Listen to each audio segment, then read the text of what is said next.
And as seen here in this depiction, it occurs when calcium level, as seen on the x-axis, is low at the same time as the parathyroid hormone level is low, seen on the y-axis. And I would refer you all to the recently published guidelines as to how you make the diagnosis. This is in the JCNM for hypoparathyroidism, which basically consists of a patient having hypocalcemia on at least 2 separate occasions, more than 2 weeks apart, and a parathyroid hormone level that's undetectable or inappropriately low. So the reason that it most often happens in the adult is usually because there's been damage to the parathyroid glands that happened during neck surgery. That's thought to be the cause about 75% of the time. And it's thought to be a complication in about 1% of neck surgeries. And intuitively, it's more likely the more radical the neck surgery is. And it's thought to be permanent if parathyroid function doesn't resume after 6 months. It's thought to be not transient but chronic. Less common causes in the adults are autoimmune diseases like autoimmune polyendocrine insufficiency. You can also get a functional hypoparathyroidism from magnesium excess or deficiency. And then there are very rare genetic causes. But the most important point that I want to make is that it's a very rare disease. There's only about 60,000 people in this country who have it. And do you know what the criteria are for something to be labeled an orphan disease in this country?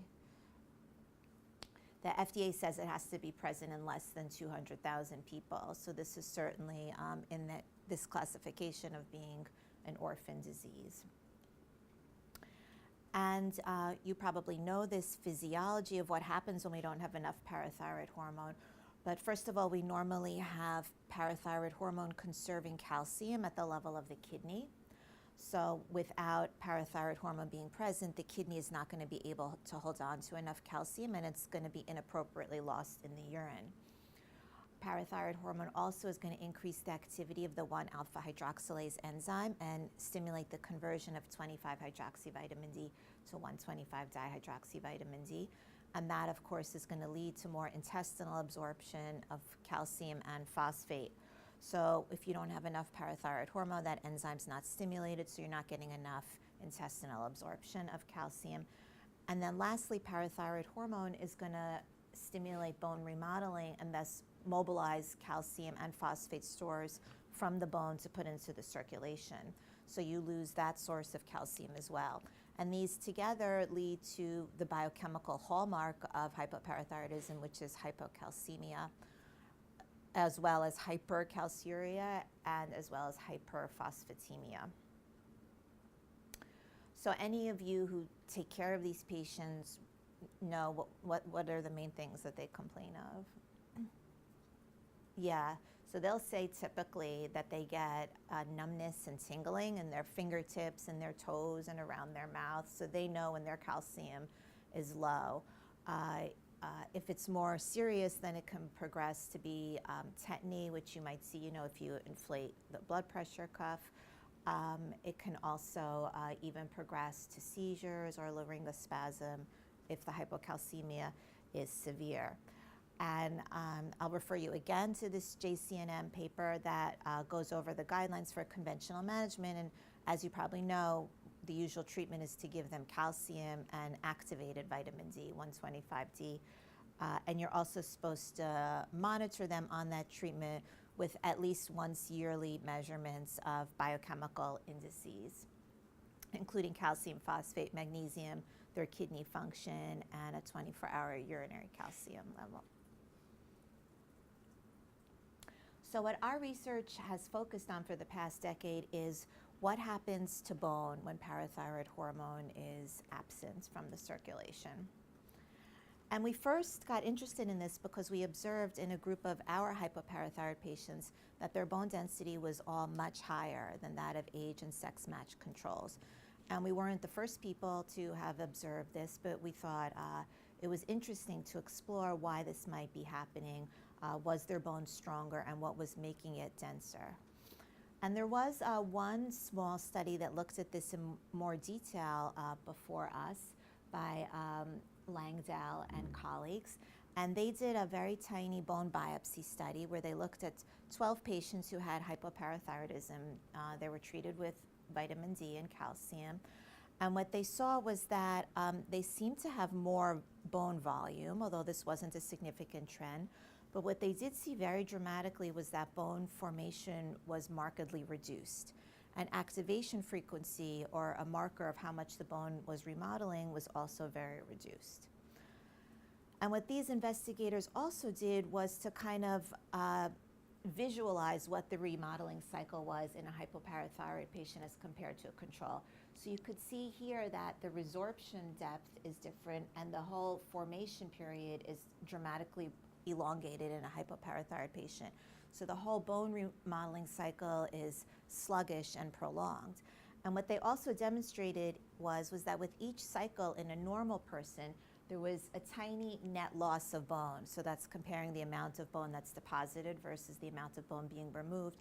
But in contrast, in a hypoparathyroid patient, there was a tiny net positive balance with each bone remodeling cycle. So a tiny bit more bone was being put down, was being removed. And so this raises the question whether is the low bone turnover together with this net amount of bone deposited every cycle enough to explain why their bone density is increased. So we wanted to look at this in more detail. So with our colleague David Dempster, who I think you're going to meet later on in the curriculum, who's a world expert in bone biopsies, we were able to perform bone biopsies on 64 hypoparathyroid patients. And the first type of analysis was to do conventional two-dimensional histomorphometry. So that means to analyze the bone biopsies with the usual ways. We also did an extension of that by looking at the biopsies with a three-dimensional microcomputed tomography analysis. And my colleague Natalie Cusano also corroborated those findings by using high-resolution peripheral quantitative computed tomography. So all of these were very detailed ways of looking at the structure of the bone. But we also looked at the material properties of the bone by looking at the mineralization density distribution, and I'm going to explain these all to you in more detail, or how dense the mineral is, and also looking at how mature the collagen is by using Fourier transform infrared spectroscopic imaging. So we're going to go through each of these. So this was our study population. The mean age was 46. There were more women than men, which is consistent with the demographics of the disease. Do you know why more women have hypoparathyroidism? Yeah, exactly. They tend to have more thyroid surgery and maybe more autoimmune disease as well.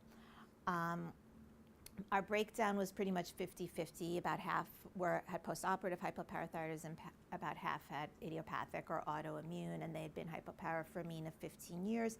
And on average, they were taking about 2.5 grams of calcium a day and about 0.75 micrograms of calcitriol or activated vitamin D a day.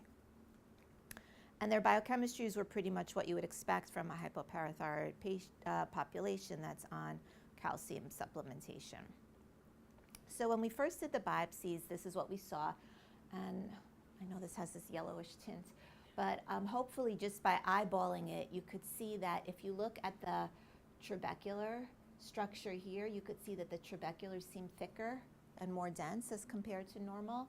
And you can also see that the cortical envelope on each side is thicker and denser in the hypoparathyroid patients as compared to the controls. So we not only looked at this just by eyeballing it, but we also measured it quantitatively. So the first thing we did was to compare just how wide those two outer cortical envelopes were. And you could see if you measured it carefully, they really were thicker in the hypoparathyroid patients. And we also looked at the cancellous bone volume and saw that indeed that was thicker when you quantified it. And the reason it was thicker was because each individual trabeculae was thicker or fatter. So each little trabeculae was wider, and that's what was contributing to there being more cancellous bone volume. So we then took these biopsies that we had and we mailed them to our colleague in Switzerland. His name is Ralph Mueller, and he did the three-dimensional microcomputed tomography. So this is what trabecular bone looks like using this 3D analysis. And when we sent the hypoparathyroid samples, this is what it looked like. And it actually looked as though the bone was turning into a ball of cement.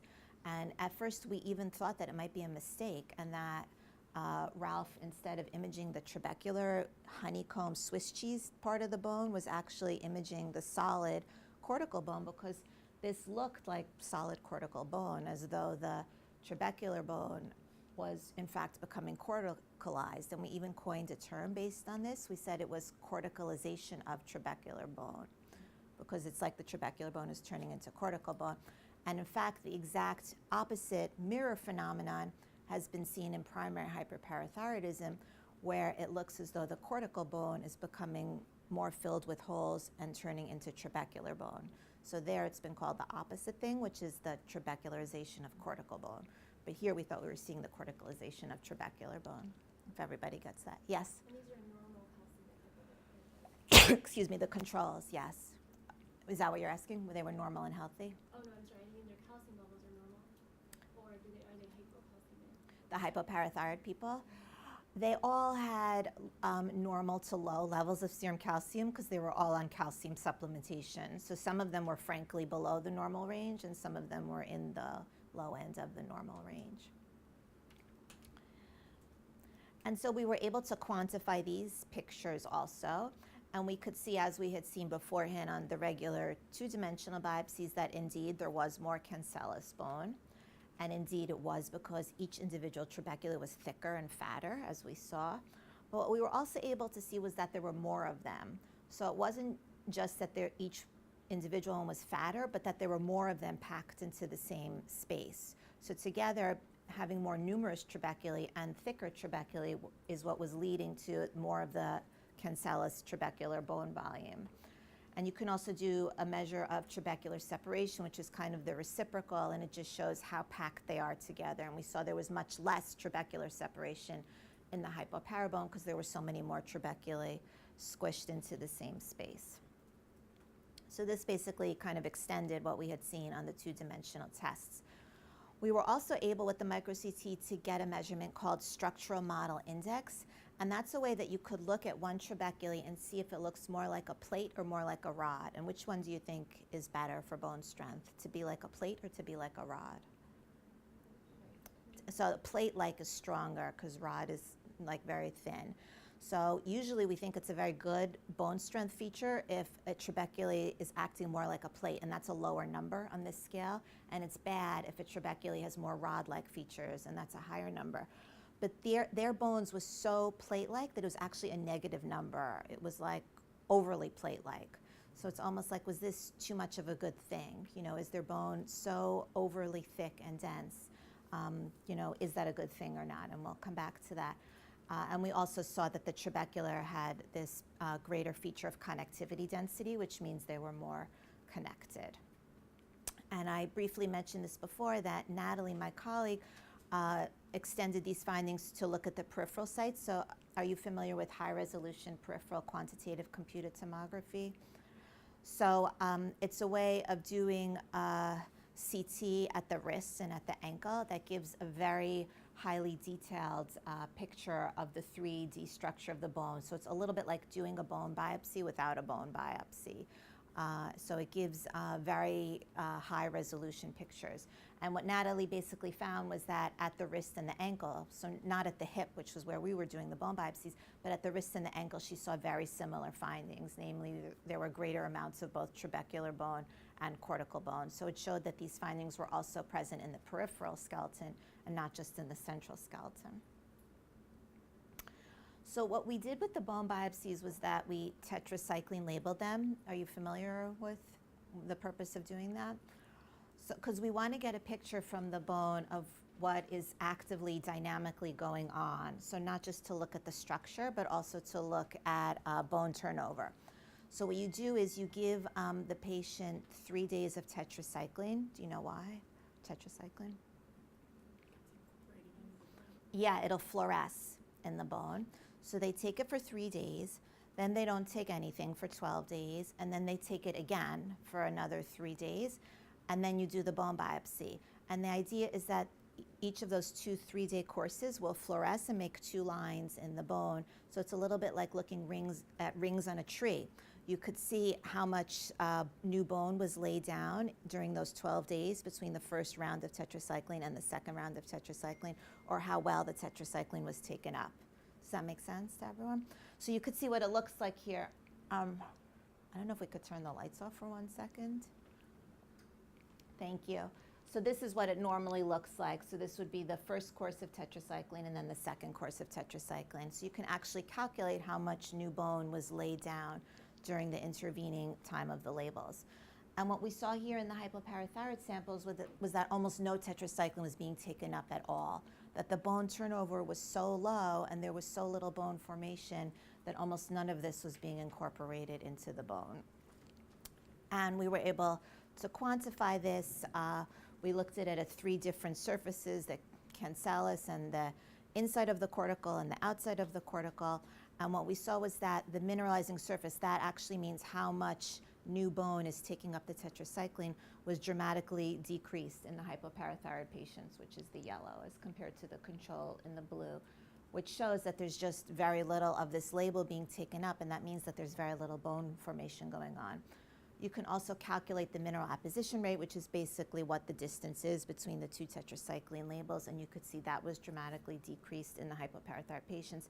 And if you multiply mineralizing surface by mineral apposition rate, you get the bone formation rate, and again, you could see it's markedly low in the hypoparathyroid patients. So basically, bone turnover is almost non-existent. So it's this very sluggish picture of bone remodeling. So now I'm going to switch a little bit and move away to talk about the material properties of bone, because we know that bone is a composite structure. So it's not only the mineral or structural components that give it its strength, but also the organic components of the bone. So that means the collagen, that means the density of the mineral. Sorry, so with everything you just mentioned, so if it's untreated hypoparathyroidism, then all of those effects go away, or how does that compare with the... These were all hypoparathyroid patients who were only on calcium and vitamin D. Mm-hmm. So you mean if they're not even on calcium and vitamin D? Presumably it would be the same, because we think it's the deficit of parathyroid hormone, not whether or not they're taking calcium and D. I think it's unusual to see anyone with hypoparathyroidism who's not on any calcium or vitamin D replacement, just because they can't live with hypocalcemia. I mean, you can have someone who has a very mild case, but I think these bone findings would be regardless of whether or not they were on calcium and D supplementation, if that answers your question. Okay. So we wanted to look also at the organic material components of bone, and we did this in 2 ways. The first was that I told you we mailed the biopsies to Switzerland, so now we also mailed them to Austria. I almost wanted to be going with the biopsies. So we have a colleague there, Paul Roschker, who uses this technique. It's called quantitative backscattered electron imaging, but the idea is to see how the density of the bone mineral is distributed. So it's a little hard to see, but basically they shine a light on the sample and you could see different gray levels, and that correlates with different amounts of calcium. And this lets you see how distributed the density of the mineral is. And they actually have looked at this in a lot of normal people, and this gray peak is what they found, that it's like a very constant level, how the bone mineral density is distributed. But in our hypopara patients, it was shifted to the right, and that means that they had a much higher distribution, like more dense mineral in their bone. And if you think about it, it actually makes sense, because if their turnover is so low, they're going to have this prolonged amount of time to just accumulate more mineral and get this more highly dense mineral in their bone. So we saw that in our hypopara patients. And the other thing they did for us in Austria was to look at how mature the collagen was in our bone. And you can look at this, basically, if you have a younger collagen that's more divalent, it gives you this bluish greenish color, so that would be normal. But if you have older hypermature collagen, it gives you more of this yellowish reddish color. And this is what we saw in the hypopara patients. And again, this makes sense that the collagen was overly mature, because the whole bone remodeling cycle is so prolonged that the collagen has all this extra time to become overly mature. So of course you'll say to me, well, that's all very interesting and elegant, but are they breaking their bones more? Because that's what we really care about. You know, I've showed you all these abnormal features that we've characterized with all these technologies. So it's actually very hard to know the answer to that question because it's such a rare disease. So there's very little data. What we do have is there have been 2 registry studies from Denmark. I think in Denmark it's easier to look at these things because of the socialized medicine that's there.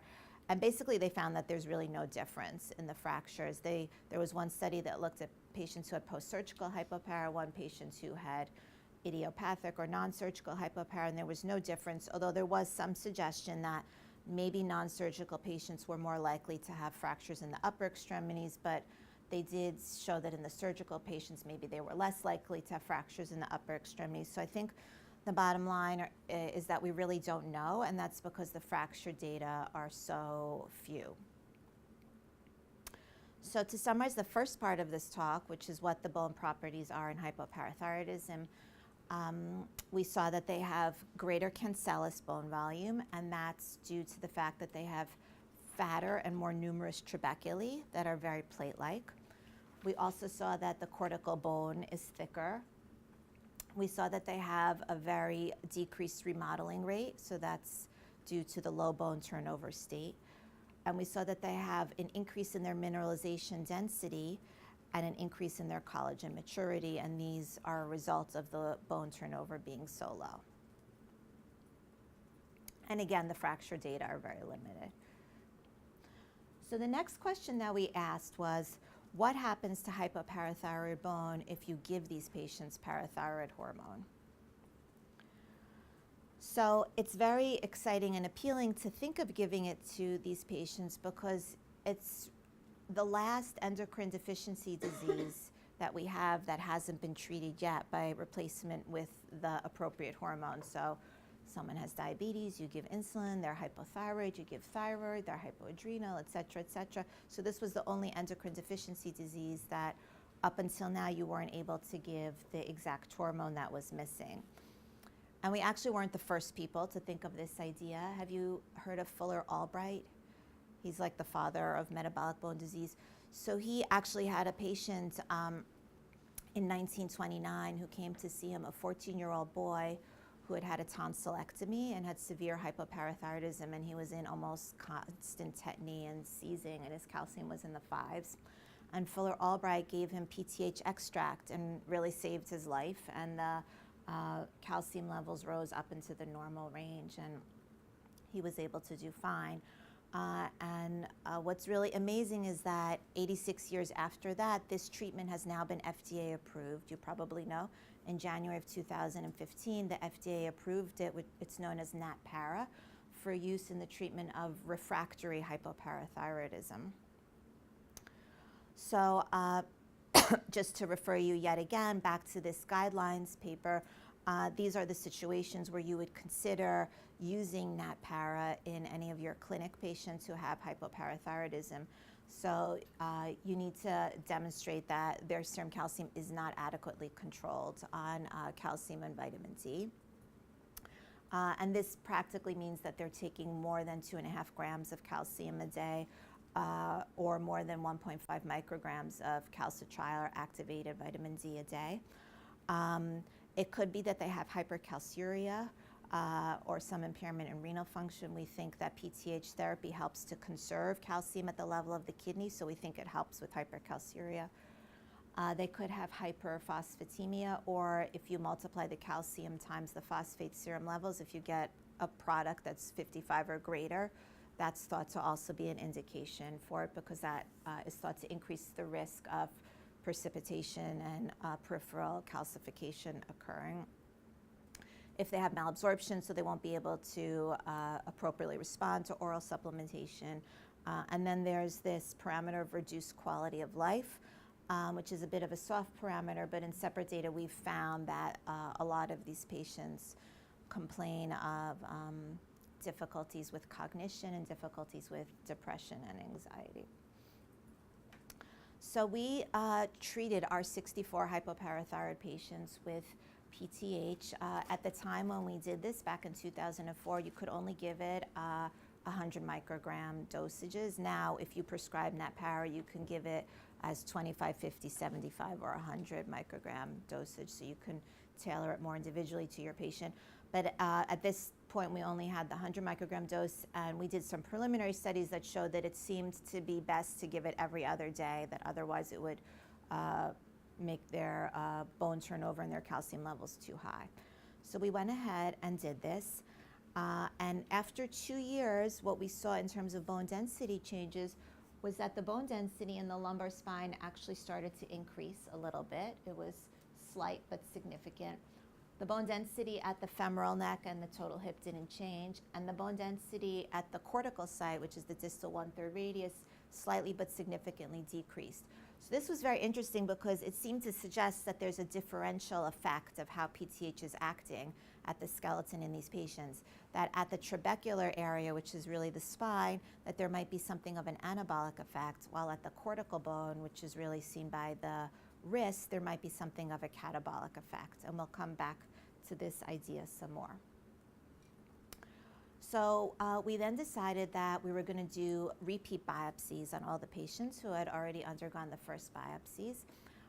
So what we did was we took the patients and we said, you're going to be assigned to one of 3 biopsy schedules, because we wanted to see at different time points how PTH was changing the skeleton.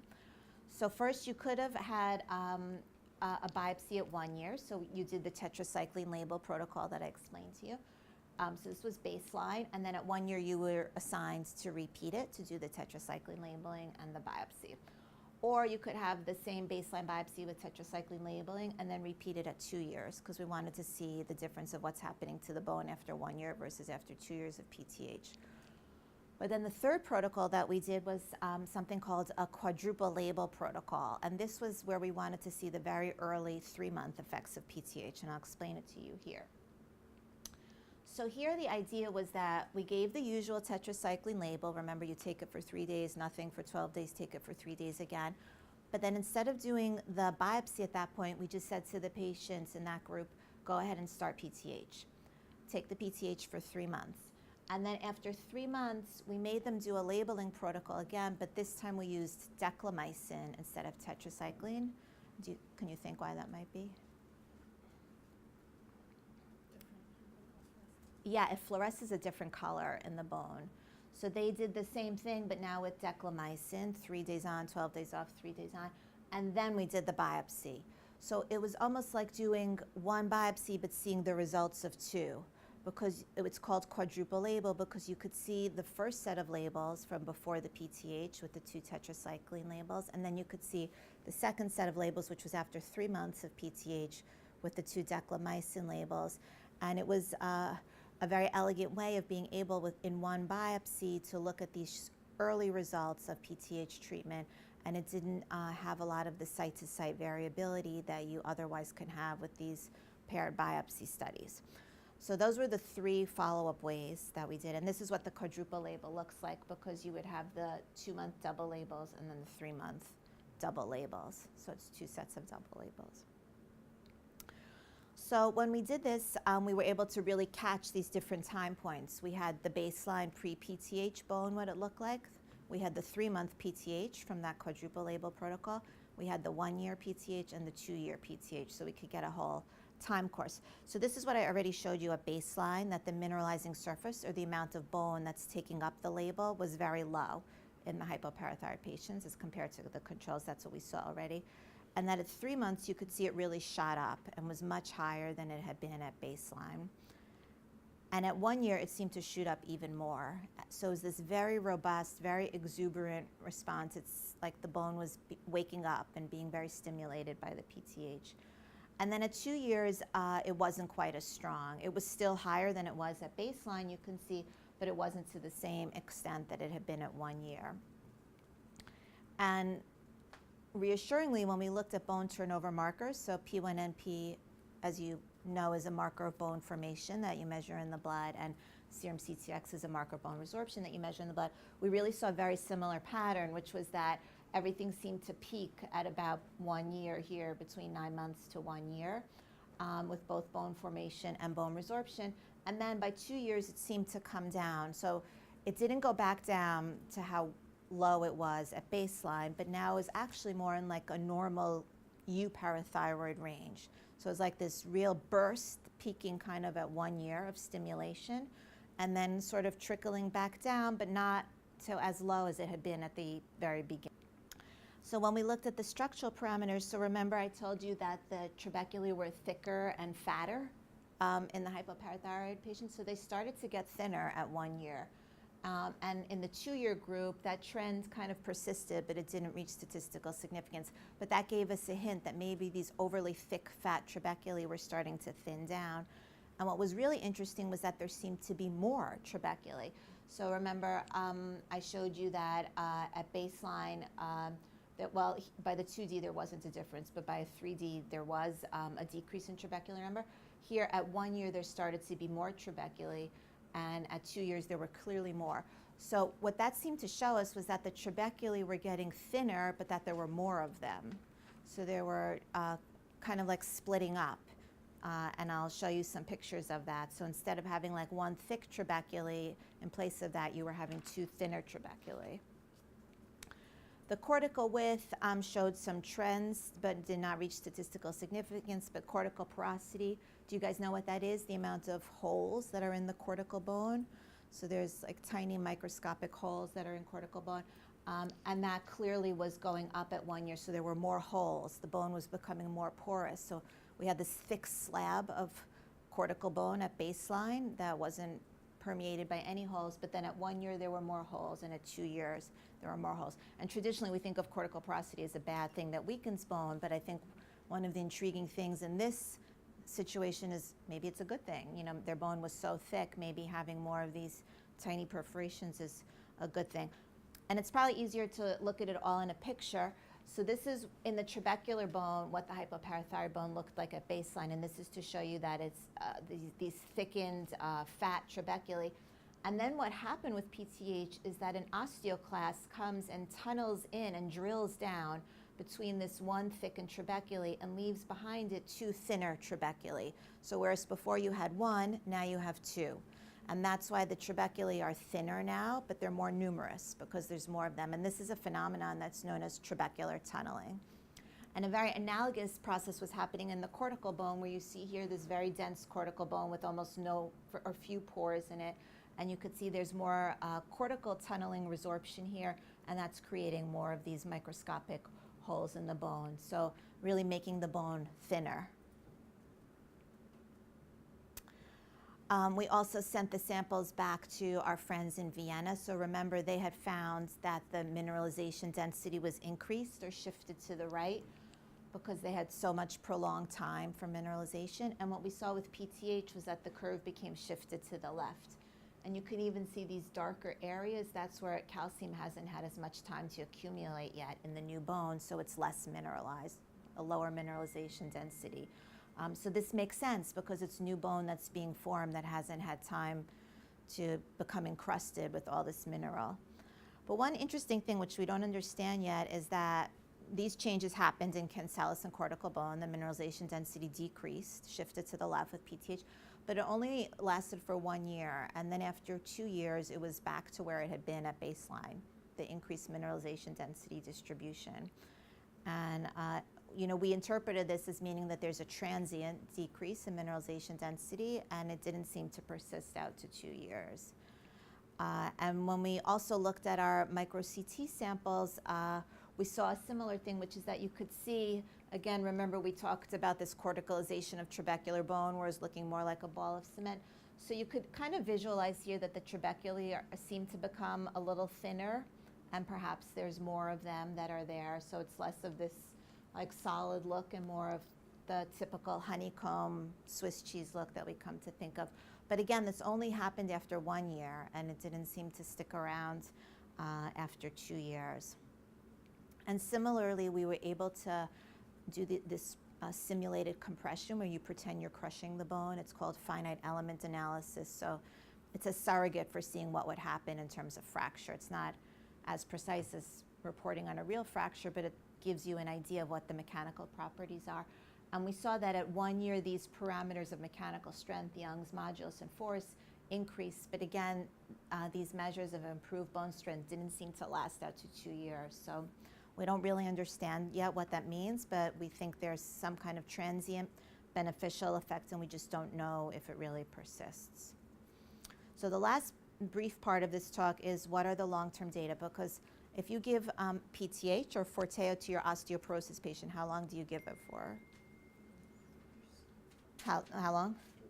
Right, you only give it for 2 years, but with these hypopara patients, they're going to have the problem for the rest of their life. So you can't really just give it to them for 2 years and say, you know, that's it. So we really need to know how safe is it to give it long term. And the FDA, when they approved it last year, didn't say anything about how long it's safe to give it for. So the most recent work that we've been doing is to try to see what happens if somebody's been on it for years. So we've looked at the bone density, and what I first showed you the hints of in 2 years seems to be persisting out to 6 years. So the bone density at the spine, again, the trabecular enriched bone, increases and seems to remain increased out to 6 years. So there is this seemingly anabolic effect at the cancellous bone that seems to persist. And similar, there's no change at the femoral neck, but the total hip does seem to show something of an increase also. And then the wrist or the cortical bone progressively decreases. So, you know, I'll point out to you that it's still within the normal range. The T-score is like minus 0.2, even though it went down about 4% from baseline.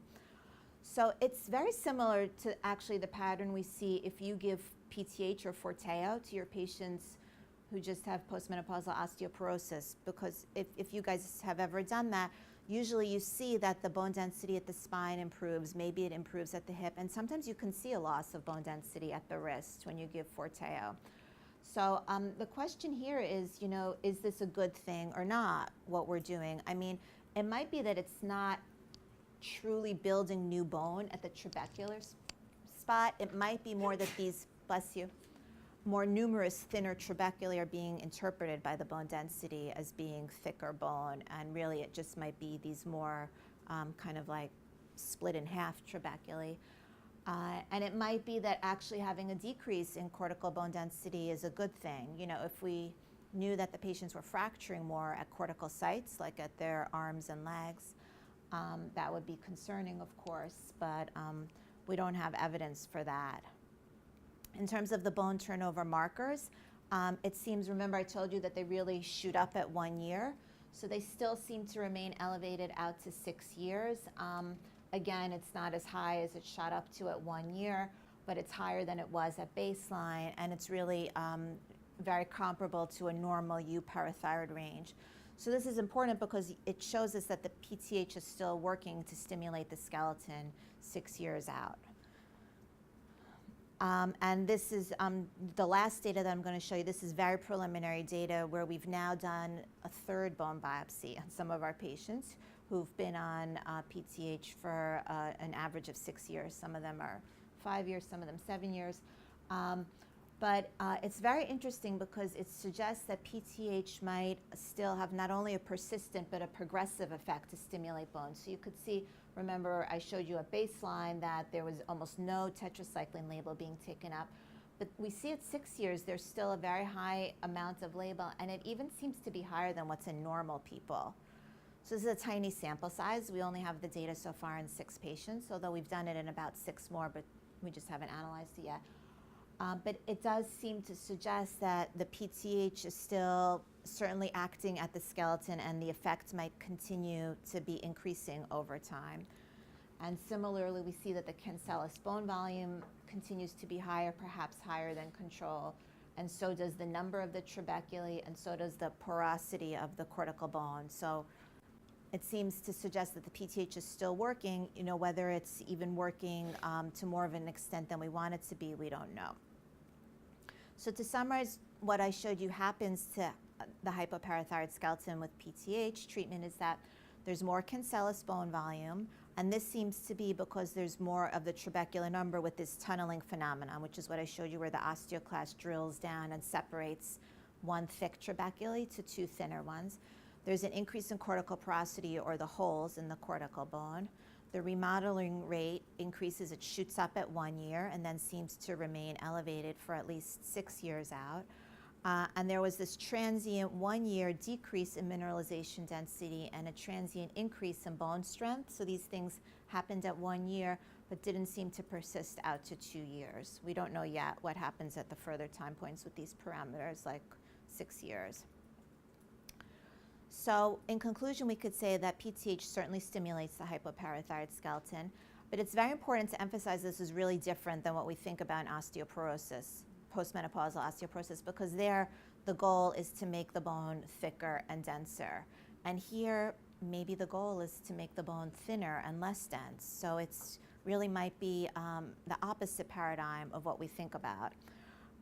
We don't know, of course, what the fractures are, and that's really kind of the bottom line of what we care about.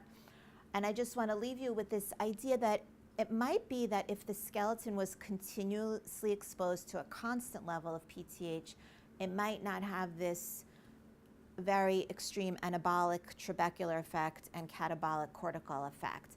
And the reason I say this is because when we're giving it as a shot once a day, as we do, the levels shoot up very briefly and then come back down. So it's a little bit like an intermittent exposure. But a colleague of mine at the NIH has actually given it to people by an insulin pump. So they're constantly getting a low continuous level of PTH throughout the day. And that really is much more physiologic, because what we normally have is like a basal PTH, and you also do have like oscillating waves, and there is a circadian rhythm to it, but it's not fully physiologic to just give someone a shot once a day. And it might be that giving it in a more continuous way would not give you these more extremes of anabolic and catabolic effects, but rather a more physiologic response to it. So that's something that we're looking to consider in our next research. So let's see how we're doing with time. We have a few minutes for any questions.